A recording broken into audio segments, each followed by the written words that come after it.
I saw the man jump the judge, but what happened moments before he jumped the judge and what led up to that point? Let's play the clip and let's analyze it and talk about it. Mr. Redden, is there anything you want to say on your own behalf before I pronounce sentence?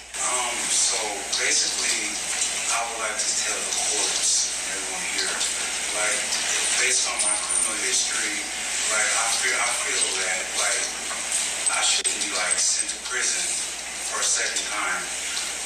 Have you looked at your criminal history? Have you looked at your criminal history? I actually just, I looked at it. I mean, you lived it, I suppose. I just looked at it, yeah. Yeah. And, 3 felonies, a gross, 9 misdemeanors, multiple DVs. Got a lot going on, sir.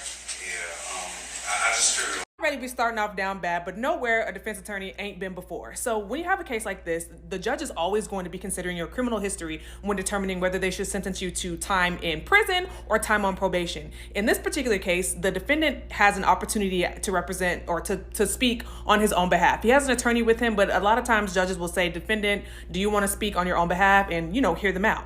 Here, he started out with my criminal history. And that's why the judge was like, have you seen your criminal history? He started out with something that wasn't his strong point, right? Starting with his criminal history was not his strong suit, because as the judge said, when she started going down his criminal history, you got this, you got that, you got this, you got this, that signals to you, the judge is like, baby, this might not be what you want to start with, because I'm looking at this rap sheet and it's just not in your favor. So she was already like you can tell she's not going where he wants to go. So he's going to need to pick it back up somehow and talk about why, in spite of that criminal history, he should still be released on probation. So let's see what he says next. I just figured, like, Battery on a protected person, robberies,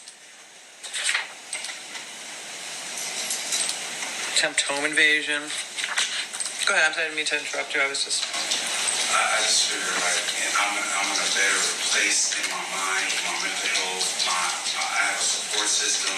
I just got hired as a teamster for, the union, making $20 an hour. And, like, the reason behind every single domestic violence, I've been dealing with mental health, and I didn't know that I was dealing with mental health. In that last clip, we saw the judge continue to go down his criminal history, and he started to talk about his mental health. And he said, every single domestic violence that I've had essentially has been because of mental health. And so now we're going to hear more about that. And presumably next, he's going to explain why he should get mental health help instead of going into prison, because prison's not going to really help him if his issue was mental health. This is something that you do see quite often in the criminal justice system for many reasons, right? Of course, some people are what we call malingering. Of course, some people are probably faking. But I also think that the criminal justice system just doesn't have the tools available to assist with people who do suffer from mental health problems, who suffer from, unhoused, people who are homeless, people who are having all these other types of issues. The system just doesn't have a place to deal with this. So,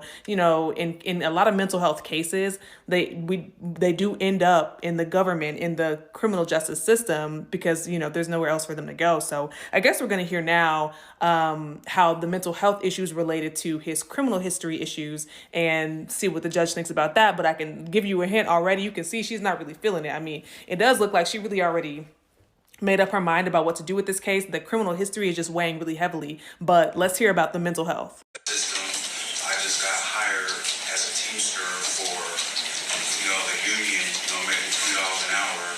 And, like, the reason behind every single domestic violence, I've been dealing with mental health, and I didn't know that I was dealing with mental health. And they put me in mental health court, and I still didn't know that I had a mental health problem until it was August 2022 when I realized I have a problem with this. And, like, having a dictionary and, like, understanding myself, getting to know myself a little better, and applying it to my He talks in this clip about his job and all the other positive attributes about him, some things that the judge should consider in releasing him.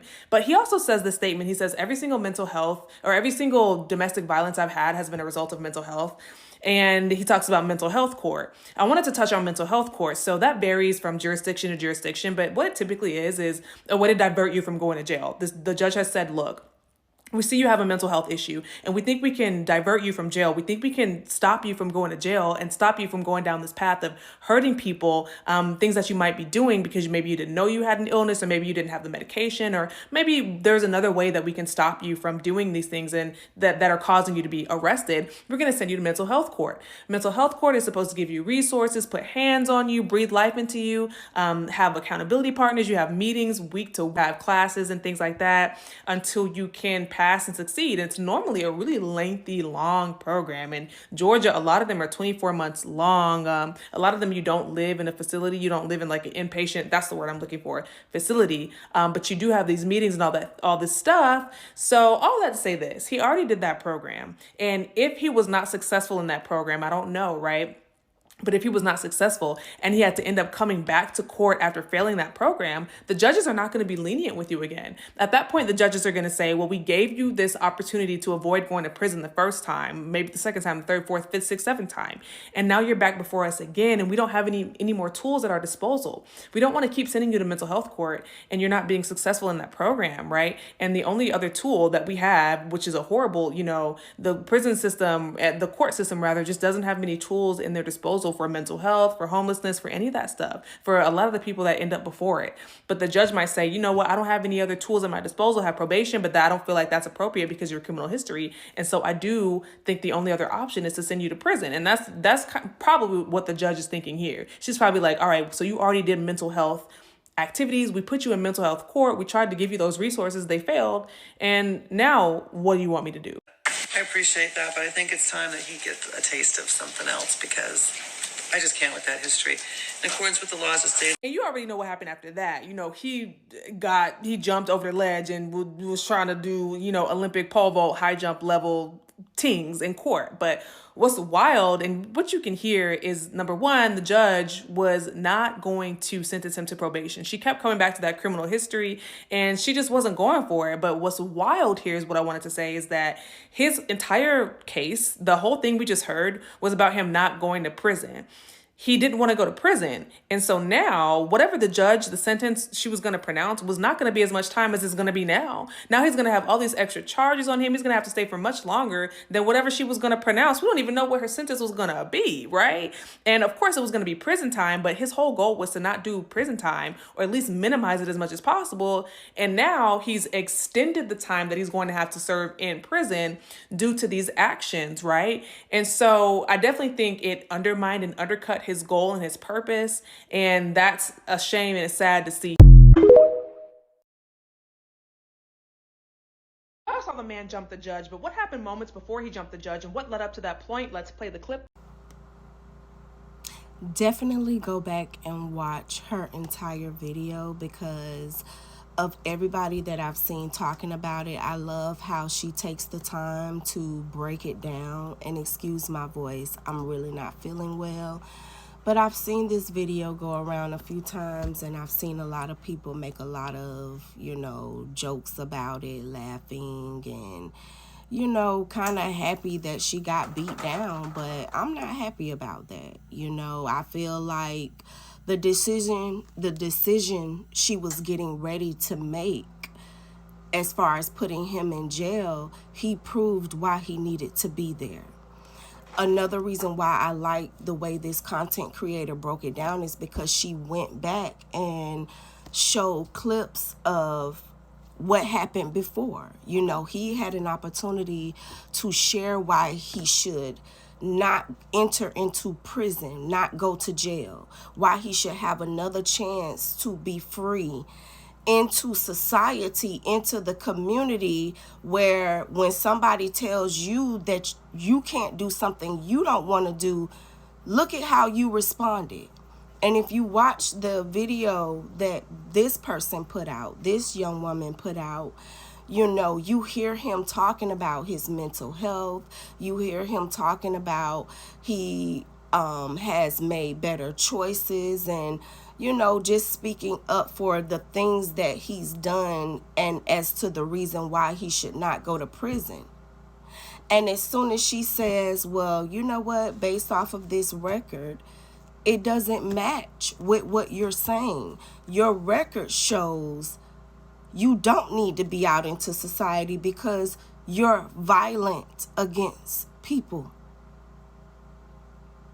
When something happens to you, you become violent. And you proved it. As soon as she said, no, you don't get what you want this time, you jumped over the bench and attacked this woman. And no, there's no justification for your actions. None. You get no excuses. You get nothing because you've had opportunities to prove that you were a contributor to the society and to the community. And the only thing you showed was that you were a menace to it. That yes, you do have some mental issues, and like that content creator said, what's available, it doesn't work for you, and you are not trying to seek out better solutions for your personal problem, your personal anger problem that you want to make the entire community and society. Absolutely not. No, I think you go to jail. I think you do not pass go. I think you do not collect $200. I think you go straight to jail. And I think your response to her looking at your history and saying your history, your response to hearing about you was to jump over the bench and beat her, beat other people that did not do anything to you. They didn't do anything to you. Everything that's happened to you, you've done it to you. You know, like we've all had things happen to us, all of us. But do I get to just go and beat down people? No, I don't. I don't get to do it at all. And neither should you.